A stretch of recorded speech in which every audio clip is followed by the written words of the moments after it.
Hello বন্ধুরা, জন্মাষ্টমীর শুভেচ্ছা সবাইকে।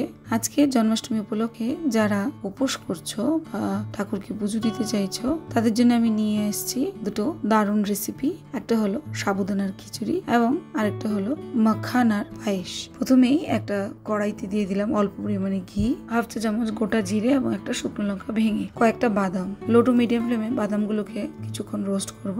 তারপর অ্যাড করে দেবো ছোট ছোট করে কেটে রাখা আলু, ফুলকপি এবং গাজরের টুকরোগুলো। দিয়ে দেবো স্বাদ মতো নুন এবং হলুদ গুঁড়ো, একটা কাঁচা লঙ্কা চিড়ে, অল্প পরিমাণে আদা কোরানো। এদিকে একটা বাউলে আমি মোটামুটি 1.5 কাপের মতো মোটা সাবুদানাটা ভিজিয়ে নিয়েছি। মোটামুটি 1 ঘন্টা পর দেখতেই পাচ্ছ সাবুদানাটা ভালোভাবে ফুলে গেছে। ভালোভাবে ধুয়ে একটা ছাঁকনিতে ছেঁকে নেব। এদিকে আরো একটা কড়াইতে অল্প পরিমাণে পিনাট এবং মাখানা কিছুক্ষণ রোস্ট করে নেব। মোটামুটি রোস্ট হয়ে গেলে একটা মিক্সিং জারে ট্রান্সফার করে নেব। আবারও কড়াইতে দিয়ে দেবো অল্প পরিমাণে ঘি এবং কয়েকটা মাখানা। এই মাখানাগুলোকে আমি ভালোভাবে রোস্ট করে সাইডে রেখে দেবো। গ্যাসের ফ্লেমটাকে লো টু মিডিয়ামই রাখলাম, না হলে মাখানাগুলো পুড়ে যেতে পারে। মাখানাগুলো ভালোভাবে রোস্ট হয়ে গেলে সাইডে একটা বাটিতে সরিয়ে রাখবো এবং সেম কড়াইতে মোটামুটি 1/2 লিটার থেকে একটু কম গরুর দুধ দিয়ে দেবো। দুধটাকে কন্টিনিউয়াসলি নেড়ে ছেড়ে লো টু মিডিয়াম ফ্লেমে কিছুক্ষণ বয়েল করবো যতক্ষণ দুধের পরিমাণটা 1/3 কমে আসে। এদিকে সবজিগুলো ভালোভাবে ভাজা হয়ে গেলে তার মধ্যে অ্যাড করে দেবো সেই ভালোভাবে ধুয়ে এবং ছেঁকে রাখা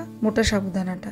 গ্যাসের ফ্লেমটাকে মিডিয়ামে রেখে সবজিগুলোর সাথে সাবুদানাটা মিশিয়ে কিছুক্ষণ ফ্রাই করব এবং অ্যাড করে দেব অল্প পরিমাণে নারকেল কোরানো এবং একটু চিনি। সবকটা উপকরণ আবারও ভালোভাবে মিক্স করে নেব। এবার গ্যাসের ফ্লেমটাকে আমি লোতে রেখেছি এবং তার মধ্যে দিয়ে দিয়েছি মোটামুটি 1 কাপের মতো জল। আমি এখানে লার্জ কাপ ব্যবহার করেছি।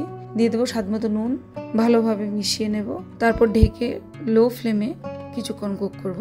তৈরি হয়ে গেছে সাবুদানা খিচুড়ি। এদিকে দুধটা বয়েল হতে হতে অনেকটাই রিডিউস হয়ে গেছে।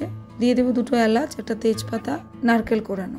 এবার দিয়ে দেবো বাদাম এবং মাখানার গুঁড়োটা। গ্যাসের ফ্লেমটাকে লোতে রেখে সবকটা উপকরণ ভালোভাবে মিশিয়ে নেব। সবার শেষে দিয়ে দেবো 1/2 কাপের মতো গুড়ের পাউডার এবং রোস্ট করে রাখা মাখানাগুলো। ভালোভাবে মিশিয়ে কিছুক্ষণ কুক করব যতক্ষণ না সম্পূর্ণ ব্যাপারটা ঘন হয়ে আসে। গ্যাসের ফ্লেমটাকে লোতেই রাখলাম।